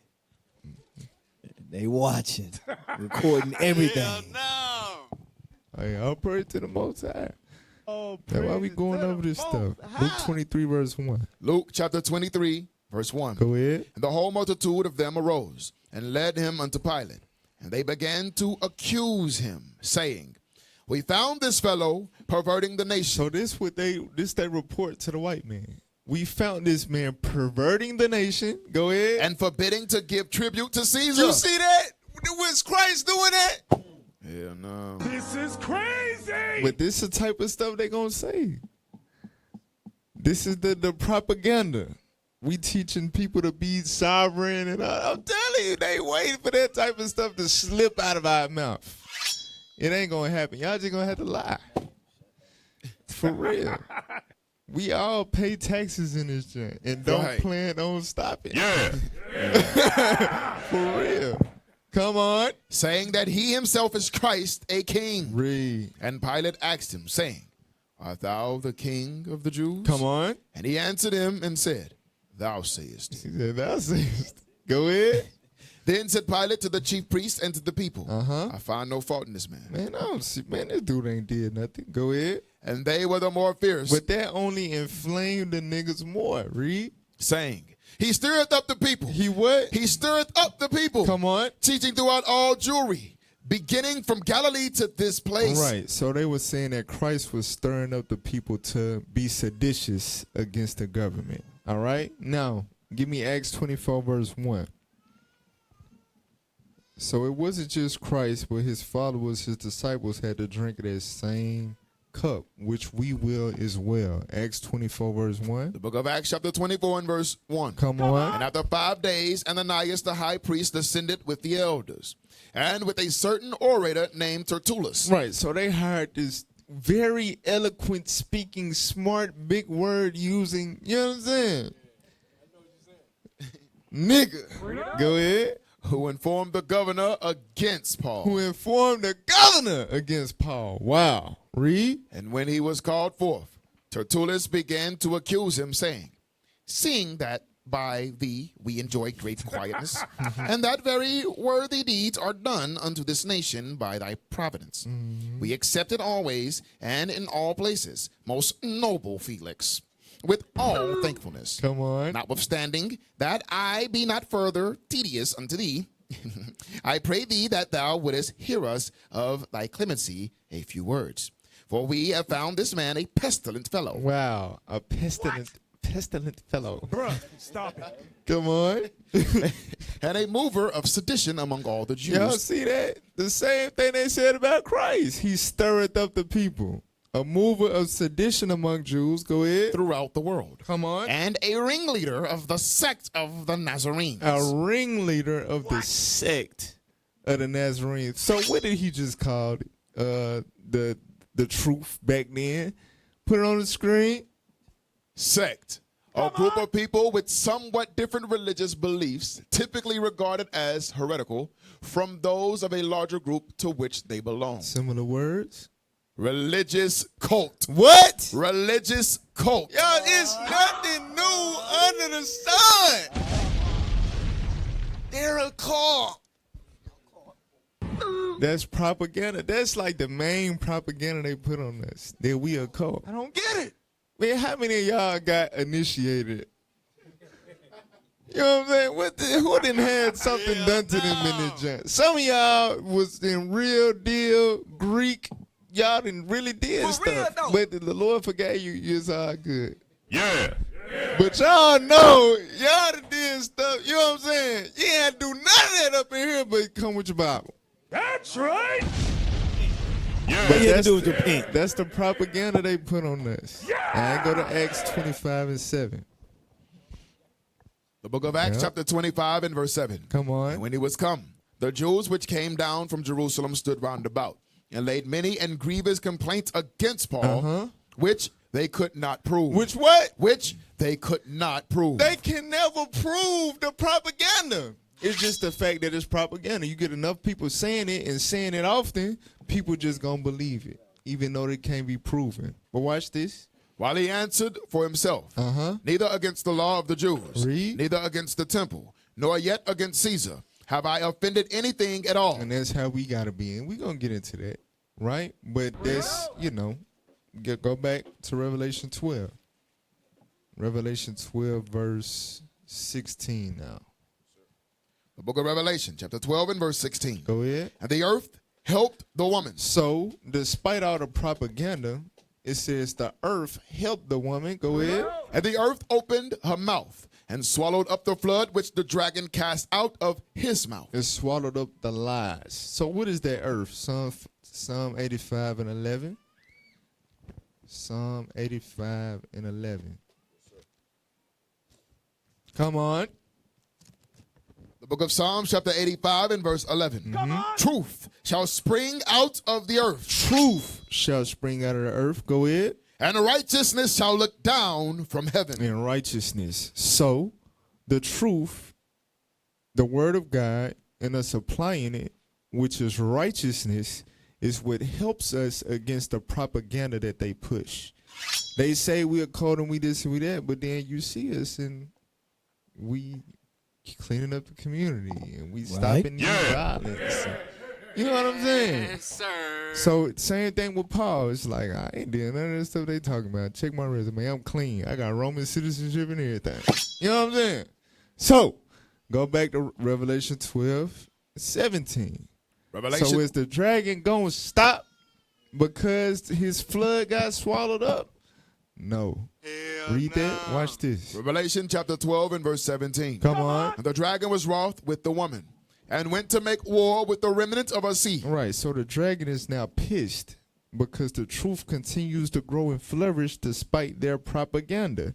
So now it makes war with who? With the remnant of her seed. Come on. Which keep the commandments of God and have the testimony of Jesus So Christ. this war is physical, brothers and sisters. Get John 15, verse 18. John 15 and verse 18. The book of John, chapter 15 and verse 18. Come on. If the world hate you, ye know that it hated me before it hated you. Read. If ye were of the world will love his own. But because ye are not of the world, but I have chosen you out of the world, Read. therefore the world hateth you. Watch this. Remember the word that I said unto you. The servant is not greater than his Lord. If they have persecuted me, If they persecuted our Lord, read. they will also persecute They you. will also persecute you. Ain't no way around it. Give me the definition of persecute. Come on. What does that mean? They're going to persecute us. Read that. Persecute. In a general sense, to pursue in a manner to injure, vex, or afflict. To harass with unjust punishment or penalties for supposed offenses. Come on. To inflict pain. To do what? To inflict pain from hatred or malignity. We must be persecuted, brothers and sisters. It's going to happen. It's inevitable. Message. All right. We see the propaganda. Guess what's going to follow? Persecution. Get Matthew 24, verse 9. Matthew 24, verse 9. Let's go. The book of Matthew, chapter 24 and verse 9. Go ahead. Then shall they deliver you up to be afflicted, and shall kill you. And ye shall be hated of all nations for my name's sake. So we're going to be afflicted and killed for his name's sake. Get John 16, verse 1. John 16, verse 1. The book of John, chapter 16 and verse 1. Go ahead. These things have I spoken unto you, that ye should not be offended. They shall put you out of the synagogues. Yea, the time cometh that whosoever killeth you So when they do kill you, go ahead. will think that he doeth God service. They think that they're going to be doing God a favor. They think they're going to be justified in it. All right, let's get an example. Acts 26, verse 9. This was Paul before he was Paul the apostle, when he was just Saul. Acts 26, verse 9. The book of Acts, chapter 26 and verse 9. Go ahead. I verily thought with myself that I ought to do many things contrary to the name of Jesus of Nazareth. He thought that he was right. He was supposed to do what he was doing. Go ahead. Which thing I also did in Jerusalem. And many of the saints did I shut up in prison, Persecution. Go ahead. having received authority from the chief priests. And when they were put to death, Persecution. I gave my voice against I them. cheered them on. And I punished them oft in every synagogue. Go ahead. And compelled them to blaspheme. And being Well, you know what that mean? Compelled them to blaspheme? Like, it's like holding somebody at gunpoint. Like, say if Christ, say you ain't no Israelite. You know what I'm saying? For real, that's what Paul was doing. He ain't lying. Come on. and being exceedingly mad against them, I persecuted them even unto strange cities. And he thought he was doing God's service. For real. It got to happen again. Go to Matthew 24, verse 10. So imagine you got Negroes like that. They got a license to do that. And they coming after us and pursuing us and locking us up and, you understand, holding us at gunpoint and torturing us and stuff like that. What you think gonna ensue with that? Matthew 24, verse 10. The book of Matthew, chapter 24, verse 10. Go ahead. And then shall many be offended. Be like, damn, it's really real like that? I'm getting persecuted, chased out my house, losing everything, beat up, locked up. Oh, hell no, I ain't signed up for that. I'm telling you, there's going to be a lot of y'all. Come on. And shall betray one another. And it's going to lead to betrayal. People going to fold. People going to be like, nah, I can't lose.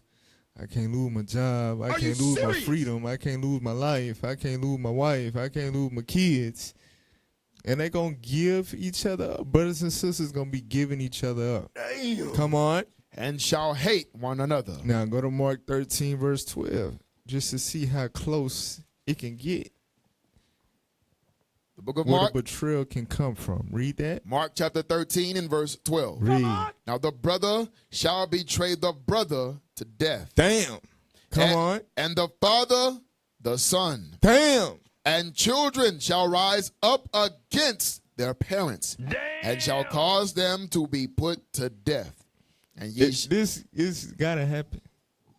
Message. That baby you love so much gonna be the reason you get put to death. A lot of us. It gotta happen. That's gonna be a result of the persecution. Go to Wisdom of Solomon 2. One of the side effects. Betrayal is a side effect of persecution. All right. Read that. 2:19. The book of Wisdom of Solomon, chapter 2 and verse 19. Go ahead. Let us examine him with the spitefulness and torture, Come on. that we may know his meekness and prove his patience. That's what Paul was doing. Go ahead. Let us condemn him with a shameful death, Read. for by his own saying he shall be respected. So we just read examples of our own people doing that to us, like with Paul, right? And even with Christ, the Pharisees and all of that. But I want to show y'all something. Read verse 11. Verse 11. Come on. Let our strength be the law of justice. So the people that's going to be inflicting persecution and death upon us, they're going to have the law of justice in their power. Come on. For that which is feeble is found to be nothing worth. Watch this. Wherefore, let us lie in wait for the righteous. Come on. Because he is not for our turn. Read. And he is clean contrary to our doings. Come on. He upbraideth us with our offending the law. Right. So he rebukes us with our offending the law. Go ahead. And objective to our infamy, the transgressings of our education. So who do we object to in terms of their education? Not only Christians, but who else? Think about it. The fake Jews. Think about verse 11. They strength is the law of justice. And we object to the infamy, the transgressions of their education. That's talking about the Talmud. They Jewish belief is some madness. It's some nasty. It's some, they say you can suck a baby. You know what I'm saying? Huh? You think they like us bringing that stuff out and exposing them? No. They going to have a hand in our persecution. Was that it? Verse 12, yes, sir. All right, now go to Acts 12 and 1. Here go the proof right here. Now, we already read before that Herod was an Amalekite. You understand? His people them, they was Amalek.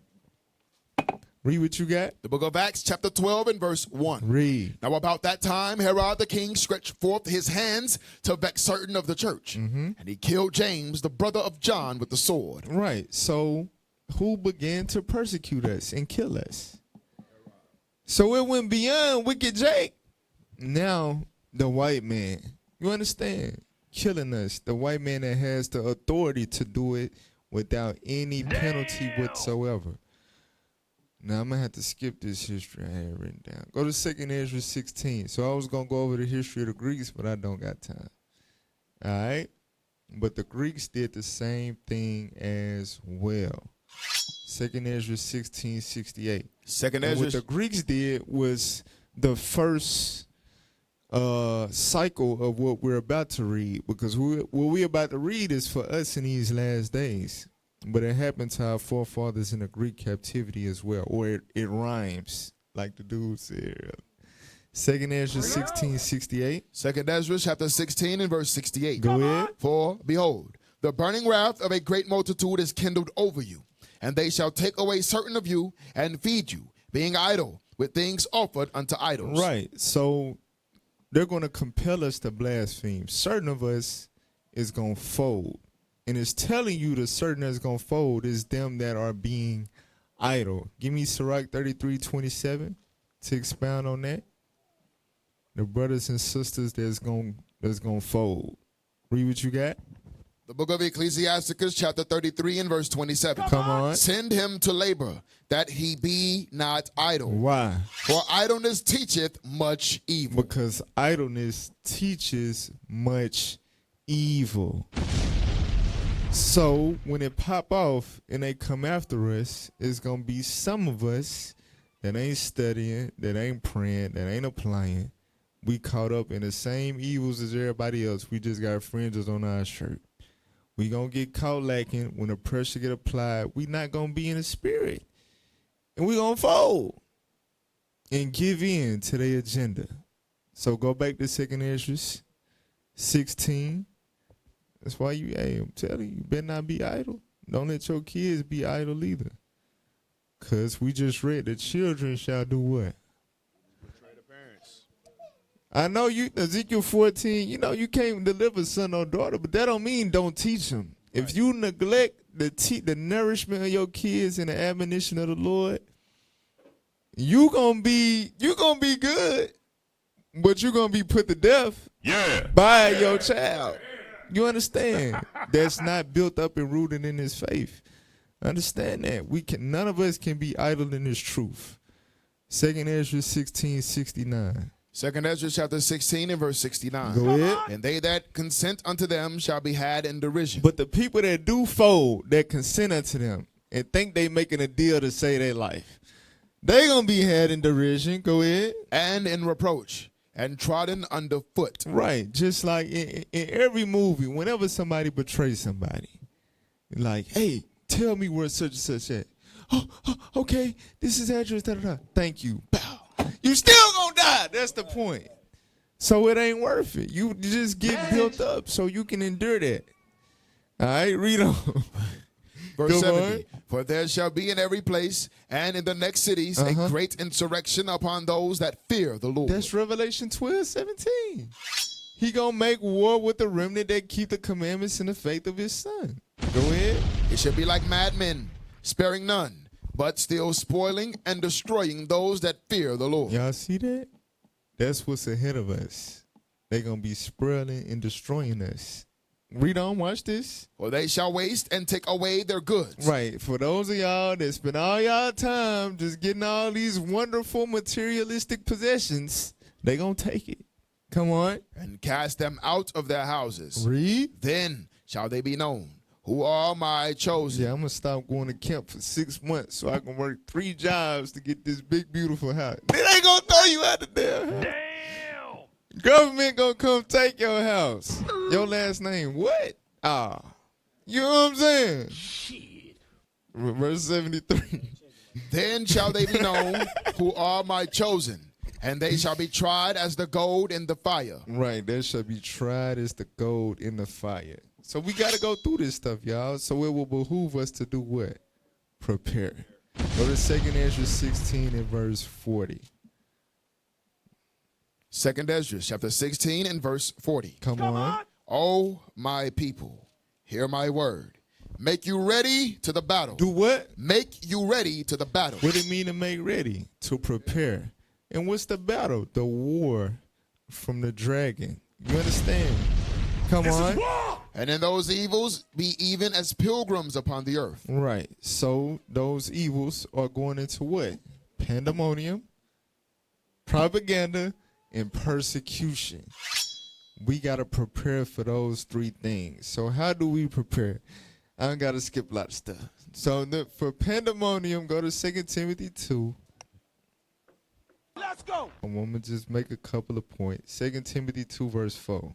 2 Timothy chapter 2 and verse 4. Come on. No man that warreth entangleth himself with the affairs of this life. So don't get caught up in the political debates and you know what I'm saying? All that stuff that's going on with the civil unrest in the world. A real soldier of the Lord ain't gonna get caught up in that stuff. Read verse 15. Verse 15. Come on. Study to show thyself approved unto God. So instead of you getting caught up in that, you're gonna be busy studying. And you're going to have to study because when you study, you see the things playing out right in front of you, and it builds your faith. Yeah! Instead of you being caught up and lost in the sauce. All right? The scriptures say wisdom going to be the stability of our times. That's through your studying. That's how you're going to remain stable through the pandemonium. Go to Luke 22:35. Now, this is what the agent's waiting for right here. Well, I'm just read the scripture.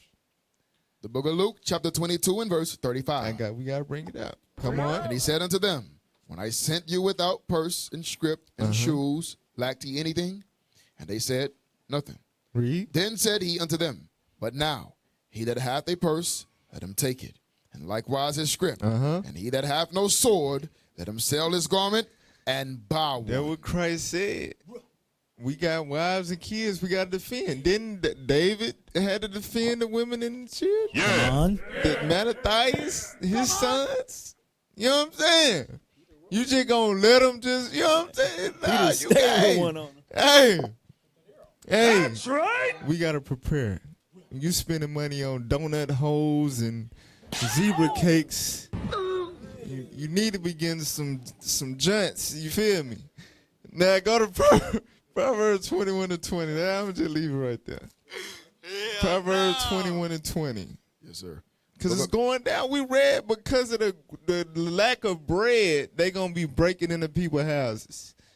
Come on now. That's before the persecution. Yeah. Come on now. Proverbs 21 20. The book of Proverbs, chapter 21, verse 20. Come on. There is treasure to be desired, and oil in the dwelling of the wise. Right, so if you wise, you're going to have treasure and oil stored up.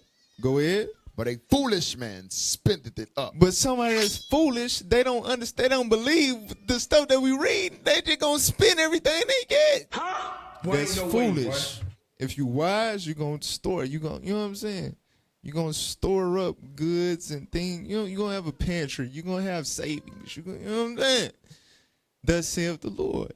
So that's how you prepare for pandemonium. Now, propaganda, 2 Corinthians 6 and 3. I was going to break it down from leader to young men to women, but I'm going to just sum it all up.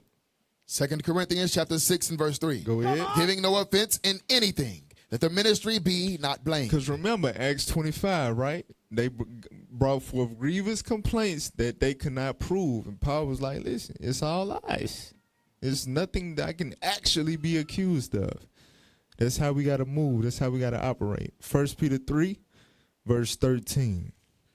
The book of 1 Peter, chapter 3 and verse 13. Come on. And who is he that will harm you, if ye be followers of that which is good? Right. Who the hell going to be able to really do something to us if we followers of that which is good? Meaning, We're abstaining from any type of criminal activity. We're remaining blameless in the sight of the nations. It's nothing that they're going to be able to do. Was that it? Yes, sir.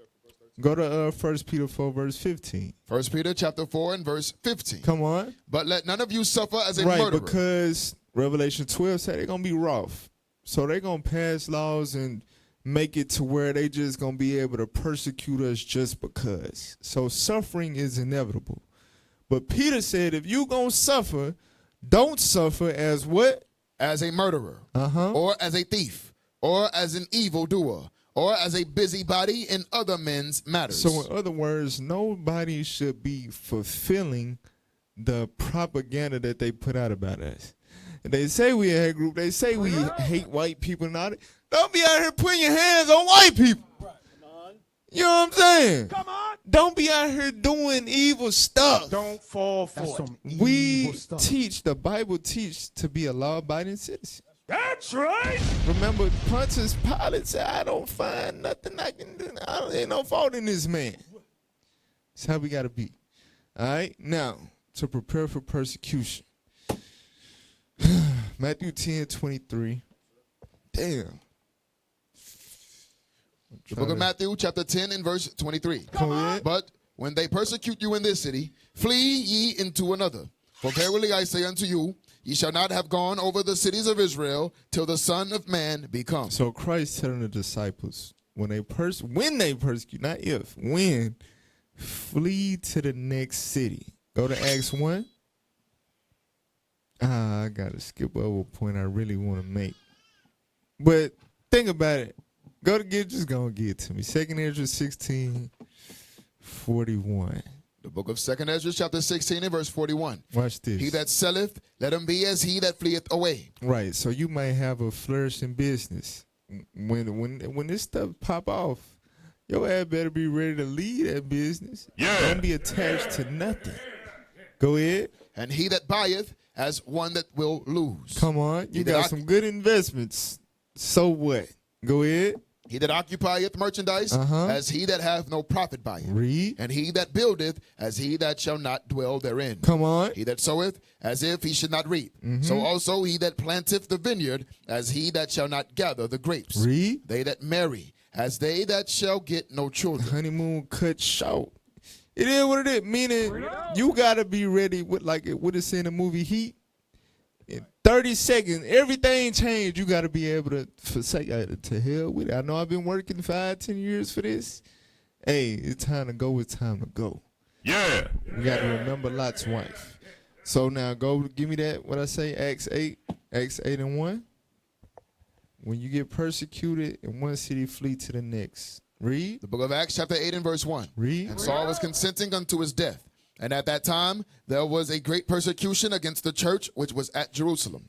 And they were all scattered abroad throughout the regions of Judea and Samaria. So we were scattered abroad. Verse 4. Verse 4. Come on. Therefore, they that were scattered abroad went everywhere preaching the word. Then Philip went down. So that's what I wanted. So when we were scattered upon persecution, this is why Christ said, flee to the next. They continue teaching the word. Wherever they were scattered to. And that's why, I'll praise to the Most High. We did that 150 days of camp a couple times. To the Most High. You know what I'm saying? We teach. But if it's hard to get you to come to camp right now, it's hard to get you to lose weight to get in the green to come to camp right now. Come on. Imagine when it's persecution, you running for your life. You gonna have the balls to keep teaching the word of God?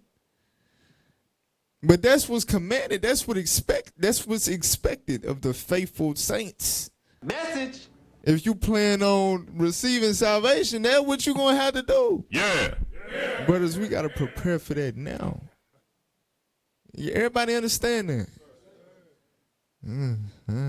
Give me John 12:25. The book of John chapter 12 and verse 25. He that loveth his life shall lose it, and he that hateth his life in this world shall keep it unto life eternal. So in other words, we gotta be ready to die. Yeah. All right? Christ had to die, we gotta die. That's It is what it right. is. Revelation 12 and 11. The book of Revelation, chapter 12 and verse 11. Come on. And they overcame him by the blood of the Lamb and by the word of their testimony. And they loved not their lives unto death. Right, so the people that's going to overcome and get the kingdom is them that loved not their lives unto death. Like in the second Maccabees, the brother said, it's good that men should die to expect the resurrection of life from the Lord. Go to Revelation 2 verse 9. We got to prepare for that day. And that was a mother watching her 7 sons get slaughtered one by one. Sawn in half, flayed, tongue cut out, all type. Revelation 2 verse 9. Revelation chapter 2. It can happen in Zion. Revelation 2 verse 9. Revelation chapter 2 and verse 9. Come on. I know thy works, and tribulation, and poverty, but thou art rich. And I know the blasphemy of them which say they are Jews and are not, but are the synagogue of Satan. Right, that's Herod, Amalek them, right? Yes, sir. Go ahead. Fear none of those things which thou shalt suffer. Come on. Behold, the devil shall cast some of you into prison. That's proof that's what Wisdom of Solomon 2 was talking about. Them gonna be the one. How they gonna cast us into prison? Because their strength is the law of justice. They gonna be able to write laws and put laws in place to say you're a criminal for teaching that Bible. Are you serious? So they gonna lock us up. That's a part of the persecution. Go ahead. That ye may be tried, and ye shall have tribulation 10 days. Read. Be thou faithful unto death. What we gotta be? Be thou faithful unto death. Come on. And I will give thee a crown of life. So look, y'all, we gonna be getting locked up. We gonna be getting put this in a lot of cases. Being locked up is worse. Message. Understand that. Imagine it being freezing cold. You ain't got nothing but a little damn a sheet this size of this do-rag. For real. It's mold. It's, you know what I'm saying? All time. And you gotta live in there. When it's ice cold, when it's scorching hot. You ain't got no AC, no heat, no nothing. And you gotta live in that for the remainder of your days. You can't commit suicide. Go to Hebrews 13 and 3. The book of Hebrews, chapter 13 and verse 3. And this is for when we start to get locked up. We're going to have to apply this too. Remember them that are in bonds, as bound with them. Right. So there's going to be another trial. We can't forget about brothers and sisters that do get locked up. We got to tend to them. Get that in Matthew 25, 34. This is the type of stuff we got to prepare our minds for, y'all. For real. Come on. The book of Matthew, chapter 25 and verse 34. Read. Then shall the king say unto them on his right hand, Come, ye blessed of my Father, inherit the kingdom prepared for you, the foundation of the world. Read. For I was an hungered, and ye gave me meat. I was thirsty, and ye gave me drink. Come on. I was a stranger, and ye took me in. Read. Naked, and ye clothed me. Come on. I was sick, and ye visited me. I was in prison. I was what? I was in prison, and ye came unto me. How is that going to be fulfilled? Upon persecution. We're going to be getting locked up. But guess what? Just like Timothy and them was doing with Paul, we're going to have to go see our brothers and sisters. We can't forsake them. That's a trial within itself. All right? So, last two scriptures, Luke 21:34. All right, read what you got. And take heed to yourselves, lest at any time your hearts be overcharged with surfeiting. Right. So, the Lord coming up on us is a thief in the night.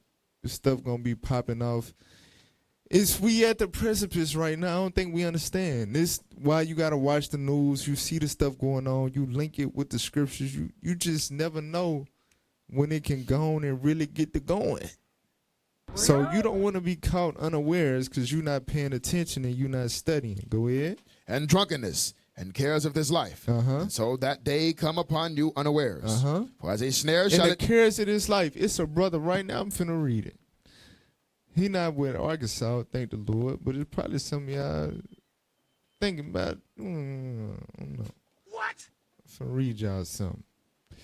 The cares of this life. That what it said? Read that part again. And so, and cares of this life. Right, cares of this life. Somebody sent this to their leadership. Shalom, Most High, Christ bless. I'm resigning today. specifically to make extra money on the weekends. And I know that doesn't comply with the laws. I didn't want to be an asshole and just leave without letting anyone know. I talked to Officer Blank yesterday about it, but I have things to cover bill-wise, and sitting down through a day class doesn't sit right with me. Knowing I can make good money through Sparks delivery. Also, I'm making a choice to do so, willful sinning, if you will. You can't make this up. You're a whole nigga. You can't make this up, bro. Nigga. Finish that scripture. And so that day come upon you unawares. Read. For as a snare shall it come on all them that dwell on the face of the whole earth. Because even if you give up, you still, you know what I'm saying? Damn, you stupid. But anyway, go ahead. Watch ye therefore, and pray always, Read. that ye may be accounted worthy. That you may be what? Accounted worthy to escape all these things that shall come to pass, and to stand before the Son of Man. Right. So we got to prepare for the pandemonium, the propaganda, the persecution. We are at the door. All right. Shalom, Israel. This is Bishop Nathaniel. I want you to know that you can view all our Sabbath classes live on IUIC TV. That's right, I said on IUIC TV. Download the app today. Shalom. What is a nation? Nation is family. Nation is community. Nation is men leading by example. Nation is women's support. Nation is children with role models. Nation is unity. Nation is you. It's nation time.